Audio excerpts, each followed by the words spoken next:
Assalamu alaikum dear student. Hope you all will be fine. Hope you all will be good. My name is Imran Khan. Today in this video I am going to discuss about pharmacology and branches of pharmacology in detail. I hope you people know about pharmacology. That is, what is pharmacology? Pharmacology is the branch of medicine in which deal with the study of mechanism of drug, how drug act on our body, how it distribute in our body, how our body metabolize the drug, what effect produced by the drugs. मुख्तसरन कहने का मतलब क्या होता है कि pharmacology की तरफ हम क्या पढ़ रहे होते हैं कि ड्रग का हमारी बॉडी के ऊपर क्या इफेक्ट होता है और हमारी बॉडी का ड्रग के ऊपर क्या इफेक्ट होता है, इसको हम क्या बोलते हैं, फार्माकोलॉजी बोलते हैं। फार्माकोलॉजी, इससे पहली वीडियो के अंदर मैं फार्माकोलॉजी का इंट्रोडक्शन डिटेल में दे चुका हूं।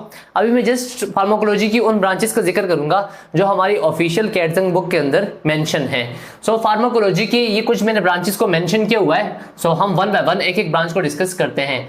पहली ब्रांच है फार्माकोडायनेमिक। ऑलरेडी मैं इसके हवाले से बता भी चुका हूं कि फार्माकोडायनेमिक हमारे पास फार्माकोलॉजी की वो ब्रांच है जिसमें हम कि what the drug does to the body, कि ड्रग ने हमारी बॉडी के साथ क्या करना है। या तो ये जाके रिसेप्टर को क्या करवाएगी, एक्टिवेट करेगी, या रिसेप्टर को क्या करेगी, एक्टिवेट करेगी। जब रिसेप्टर को एक्टिवेट करेगी तो हमें एक्शन मिलेगा, ठीक है।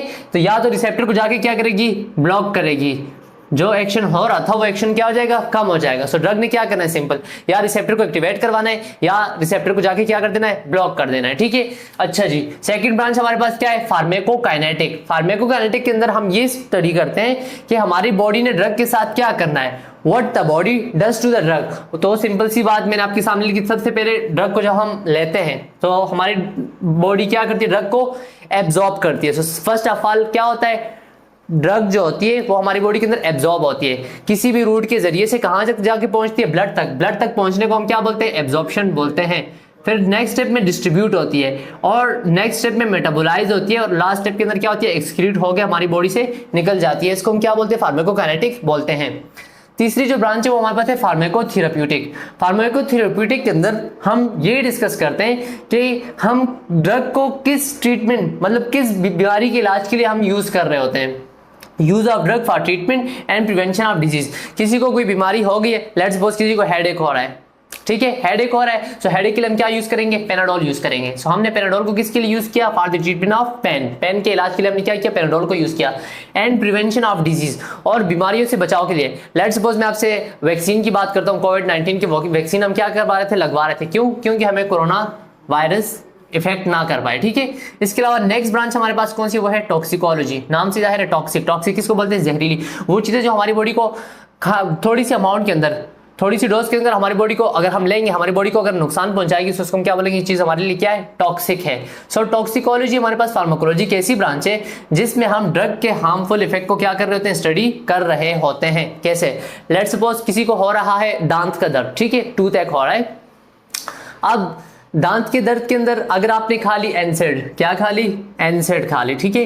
अब और आप साथ ही साथ में आपके स्टोमिक भी खराब है, ठीक है। अगर आप मैदे के बीमार हो और साथ में आपने क्या ले ली, एनसेड ले ली। एनसेड क्या करेगा, पेन को तो ठीक करेगा, लेकिन साथ ही साथ में आपके स्टोमिक की लाइनिंग को क्या करेगा, डिग्रेड करेगा। स्टोमिक की जो हमारे पास प्रोटेक्शन सिस्टम है इसको क्या करेगा, स्टोमिक को वीक करेगा। सो वो लोग जो मैदे की बीमार भी हो और साथ साथ में वो दांत के दर्द के लिए अगर एनसिड लेंगे, सो उनका मैदा उससे मजीद क्या हो जाता है, खराब हो जाता है। सो ये इस ड्रग का क्या है, हार्मफुल इफेक्ट है। इसके अलावा कीमोथेरेपी, फार्माकोलॉजी की एक ब्रांच का नाम क्या है, कीमोथेरेपी है। सिंपल सी बात है, कीमोथेरेपी क्या है, ऐसे केमिकल एजेंट जिनको हम यूज करते हैं किल करने के लिए या इनहिबिट करने के लिए, किसको, पैथोजेंस को या कैंसर सेल को।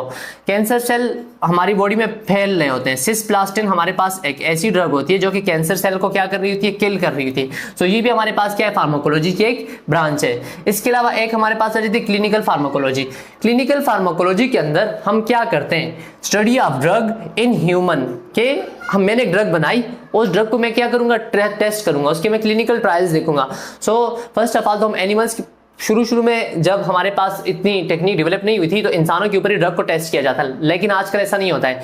पहले हम ड्रग को बना रहे होते हैं, उस ड्रग को हम पहले एनिमल के ऊपर क्या कर रहे होते हैं, टेस्टिंग कर रहे होते हैं। एनिमल के ऊपर टेस्ट करने के बाद अगर हमें सही अच्छे रिजल्ट मिल जाएं तो उसके बाद हम उस ड्रग को क्या कर रहे होते हैं, ह्यूमन को दे रहे होते हैं, ठीक है। सो ह्यूमन के ऊपर ड्रग के इफेक्ट को जो हम पढ़ रहे होते हैं इसको हम क्या बोलते हैं, क्लिनिकल फार्माकोलॉजी बोलते हैं। इसके अलावा एक ब्रांच है जिसका नाम है फार्माकोजेनेमिक। फार्मेकोजेनेमिक का मतलब क्या होता है? Study of how a person gene affect response of drug, कि जीन के चेंज होने से जो ड्रग है उसका रिस्पॉन्स कैसे चेंज होगा। लेट सपोज मैं कहता हूँ मेरे पास एक ड्रग है ए, ठीक है, इसको मेटाबोलाइज करने के लिए एक एंजाइम है बी, ठीक है, ये इस एंजाइम ने क्या करना है? इस ड्रग को मेटाबोलाइज कर देना, इसको तोड़ देना, इसको इनएक्टिव फॉर्म में कन्वर्ट कर देना, ठीक है। अब मैंने इस एंजाइम के जीन को चेंज कर दिया, अब ये एंजाइम क्या हो गया? इनएक्टिव हो गया। सो अब ये ड्रग मेटाबोलाइज नहीं होगी। जब ये टूटेगी नहीं, सो ये हमारी बॉडी के अंदर सर्कुलेट करती रहेगी और अपना इफेक्ट देती रहेगी। सो इसका मतलब क्या हुआ कि जीन के चेंज होने से, एंजाइम के चेंज होने से ड्रग का इफेक्ट बढ़ भी सकता है और कम भी हो सकता है। सो ये कुछ ब्रांचेस थी जिनके आपको नाम भी मेंशन याद होने चाहिए, बहुत इजी सी हैं। इंशाअल्लाह ताला मिलते हैं अगली वीडियो में, तब तक के लिए मुझे इजाजत दें। अल्लाह हाफिज़।